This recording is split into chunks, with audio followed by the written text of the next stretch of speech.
Hello everyone and welcome back to the Common Sense Crypto channel. As with you always, this is Rich doing another video today on XRP.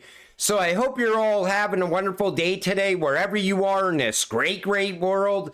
We're gonna talk about XRP. And did you know there's actually a threat out there to the XRP ledger?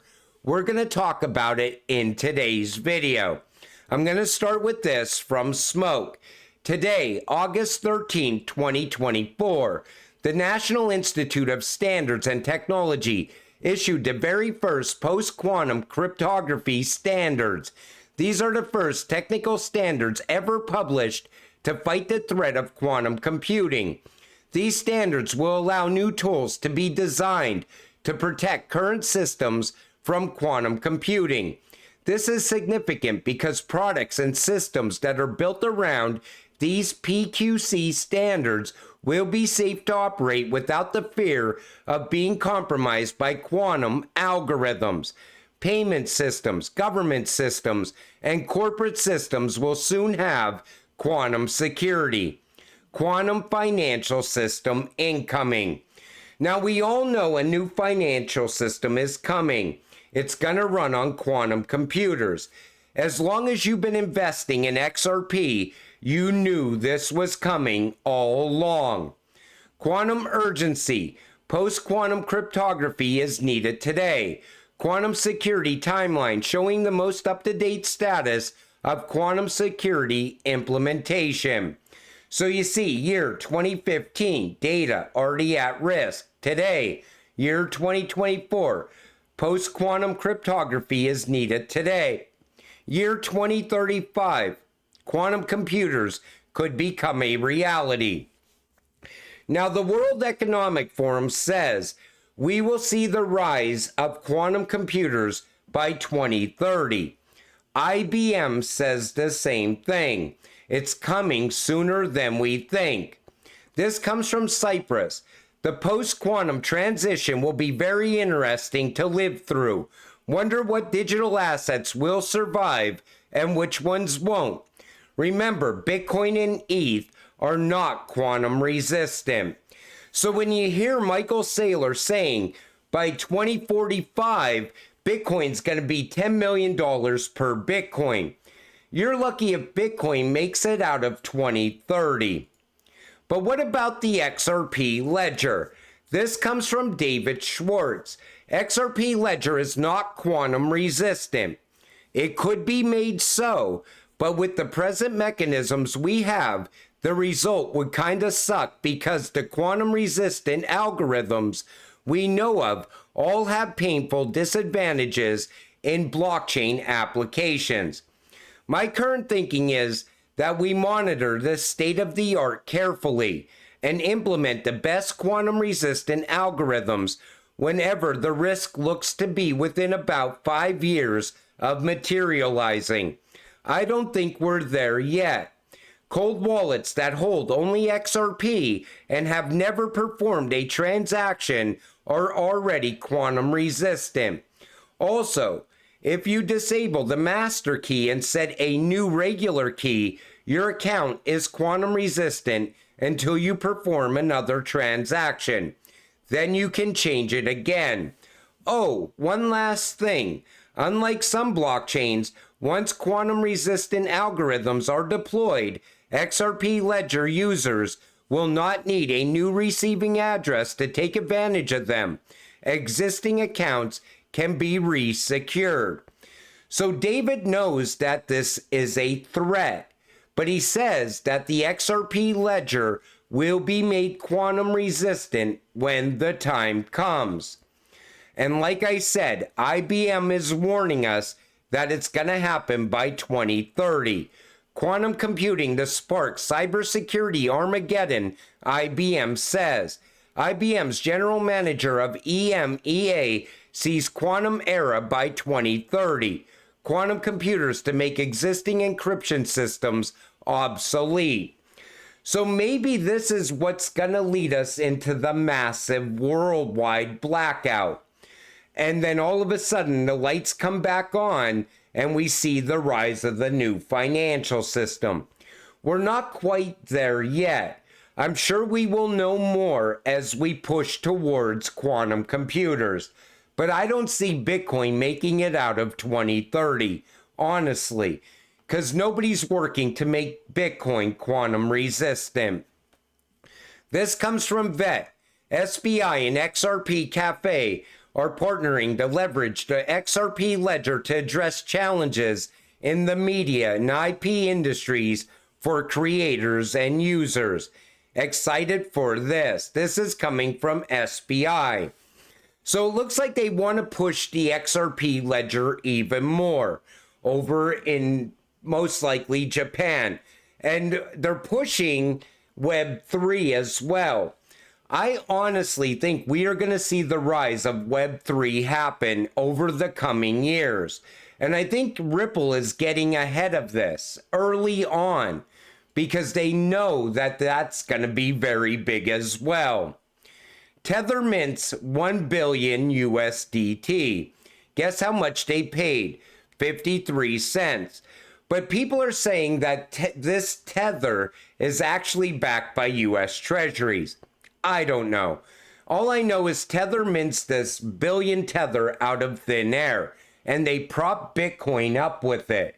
How long do you think that's going to hold up? You're taking something useless and backing something else with it.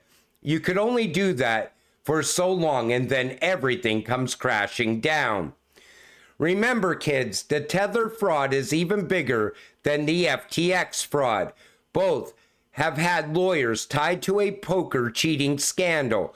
We exposed FTX years before it collapsed. People didn't listen. You know, every single day I see people trying to tell people that Tether is eventually going to come crashing down. People just don't want to believe it. But once it happens, everybody's going to say, oh, I wish somebody would have warned me that Tether was going to crash. I've been warning people for a while now. This is not going to hold up. This is not sustainable. MiCA regulations will be the end of Tether. Coinbase expands crypto services to Hawaii following regulatory changes. So we're excited to announce that Coinbase is now available in Hawaii with the recent state of regulatory changes paving the way. We can now bring our products and services to Hawaii and empower residents to participate in the crypto economy. I thought people in Hawaii were able to do this all along, but apparently they are now able to take advantage of this. I just thought I would share it in this video. Now, I want to point something out about Johnny Deaton, because I talk about voting and I talk about politics from time to time on this channel, because I think what's happening in politics can play a very big factor on your investment. I'm going to play what Johnny Deaton says here, and this shows you that Johnny Deaton cares about the American people. Take a listen. Listen, doesn't matter if you're in the eastern part of Massachusetts or the western part of Massachusetts.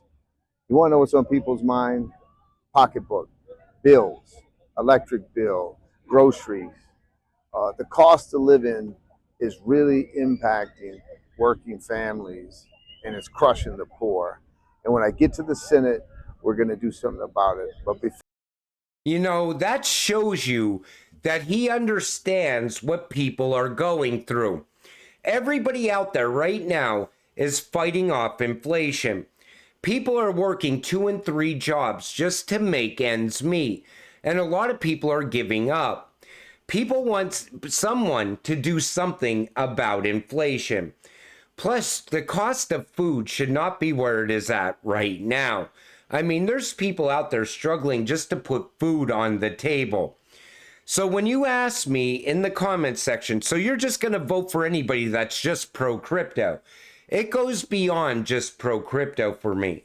I need to know that that person is going to fight for the American people. I need to know that that person is going to fight to keep innovation alive in the United States as well. Now, a lot of you know that Trump and Elon did a Spaces. And then this came out, a collection of negative headlines from the Trump and Elon Spaces. Now, look at the mainstream media news. Look at these. Look at what they put out there. I mean, these people say things like Trump rambles, slurs his way through Elon Musk interview. Trump repeats old talking points. Light on news, heavy on personality in Elon verse and Trump and Donald Trump interview. Rambling Trump, blah, blah, blah, on and on. You know what's going on? The mainstream media news doesn't like the fact that you could go over on X and get the actual news. Not news that's spun by people who control the news.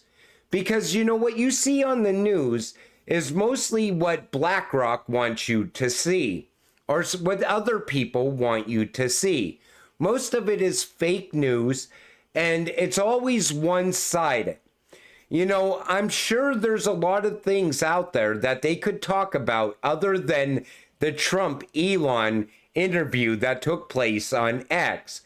But they're also afraid of what people are going to say. They always label it as misinformation. They always label it and try to spin it into something else. This reminds me of Project Mockingbird, where you see one news anchor say something, and then another news anchor says it, and so on. And all of a sudden, every single news outlet is telling you the same exact news. What I like about X is people keep it real. You know, people see a headline on X, and all of a sudden, you start to read into it, and you start to research that headline. And then you realize if that headline is true or false. And, you know, that's what I like about it. People should be free to have their own way of thinking. Their thinking should not be controlled by the mainstream media news. I remember I did a job for a guy one time, and he sat there and yelled at the TV for literally like 3 hours straight about politics and the economy and everything else. And you know, when you see that, it shows you that the news is meant to do a few things. It keeps people divided, because people who watch CNN are never going to get along with people that watch Fox News and vice versa. But it also gets people fired up. And it keeps people in that state of mind where they are not thinking clearly because they're just pissed off all day long. But, you know, it shows you what the mainstream media news fears the most, the truth. And I think that's what they were scared of the most in that Elon and Trump Spaces that took place. Trump told Elon Musk on the X network that an alliance between Russia and China cannot be allowed. But that alliance already happened. Look what's going on with the BRICS right now. They're pushing away from the US dollar. They're pushing away from SWIFT. Trump is too late. That alliance already happened. And that alliance is going to go into the future. I don't see BRICS coming apart. I think BRICS is tired of the United States, as well as a lot of other countries. And a lot of countries just keep pushing away from the US dollar. And the US brought it upon themselves through sanctions. You know, whenever you put sanctions on a country, other countries take notice. And they don't want to be part of that anymore. So when a country plays the bully for such a long period of time, other countries just break away from the bully. And that's what's going on with BRICS. Plus, BRICS is also pushing a new financial system. I think they're pushing us into the new financial system. Because now the U.S. either has to get on board or the U.S. will be left behind. But, you know, no matter how it plays out, XRP holders are going to get rich in the end. But until it all happens, you got to stay patient, stay positive, and let's get rich together. With that said, I'm going to wrap up this video. I want to thank you all for watching. I appreciate all of you. I'll see you in the next one. Have a great night.